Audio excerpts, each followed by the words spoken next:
Pour être à l'heure ce matin à la caisse de son épicerie parisienne, Salima a dormi sur son lieu de travail. Et ce soir, pour rentrer chez elle en banlieue, 4 changements au lieu d'un seul. J'ai passé une sale nuit. Là, je suis épuisée. J'ai une hâte de rentrer chez moi, prendre ma douche et d'aller dormir. Fatigués, les voyageurs.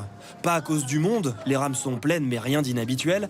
Non, ce sont les lignes fermées, les trains en moins et donc les multiples changements qui doublent, voire triplent les temps de trajet. On est descendu à la gare du Nord et après il faut aller jusqu'à Châtelet. Et après, c'était vraiment super compliqué pour aller à Antony.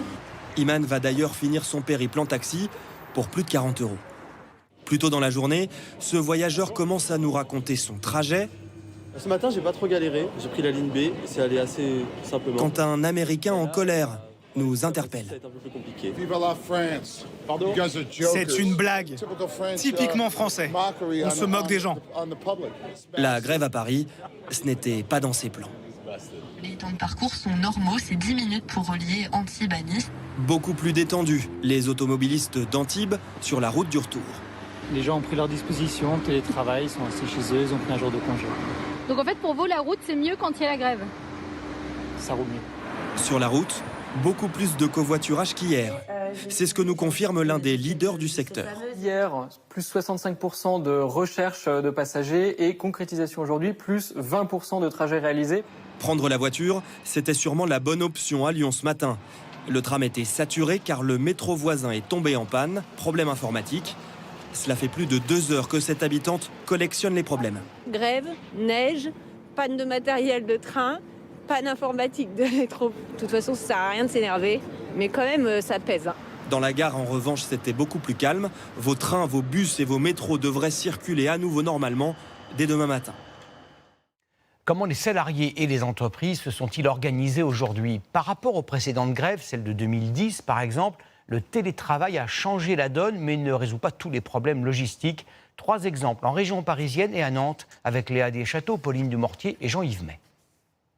Des machines bien silencieuses dans cet atelier de broderie. Et pour cause, la moitié des opérateurs n'a pas pu venir à cause d'un problème de transport ou de garde d'enfants. J'ai une machine complète qui produit à peu près 400 pièces jour, qui est à l'arrêt toute la journée. Toute la fabrication est ralentie. La production, elle va se faire aujourd'hui uniquement sur cette presse-ci. Donc c'est à peine 20% de la production journalière. Donc c'est des clients qu'on ne pourra pas livrer demain et après-demain avant le week-end. Une ambiance un peu particulière pour les rares employés présents aujourd'hui. Ah oui, je dois travailler. J'ai ma famille, je dois la nourrir aussi. Je ne peux pas, parce qu'il y a grève, dire que je ne viens pas. Il a fallu s'organiser, comme dans cette entreprise de région parisienne. Donc ici, en théorie, il y a 10 salariés et effectivement, personne, comme vous pouvez le constater. On a plus qu'encouragé nos salariés à rester chez eux pour pouvoir s'occuper des enfants, puisque effectivement, même l'éducation nationale est en grève, donc c'est une vraie problématique. Sur les 120 salariés, 15 seulement sont venus au bureau aujourd'hui. Les réunions à distance s'enchaînent, mais depuis 3 ans, cette entreprise en a l'habitude. Chacun a son ordinateur, donc chacun peut travailler de chez soi. Donc la journée continue comme n'importe quelle autre journée de travail. Ici, pas de télétravail. Les salariés sont tous là, aucun gréviste. Moi, je me suis posé aucune question, je me suis levé comme tous les matins et je suis parti comme tous les matins. Faire grève, cet autre salarié s'est posé la question. Mais faute de moyens, il y a renoncé.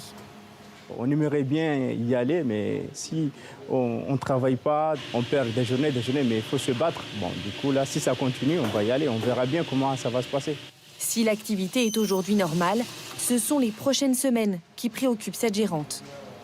Si cette grève perdure dans le temps, là, ça sera compliqué parce que dans ces cas-là, ça veut dire que nos matières premières ne peuvent pas arriver jusqu'à notre atelier et nous aurons des difficultés de fabrication. La grève va-t-elle s'amplifier? Combien de temps va-t-elle durer? Ces questions se posent dans toutes les entreprises qui aimeraient se préparer le mieux possible.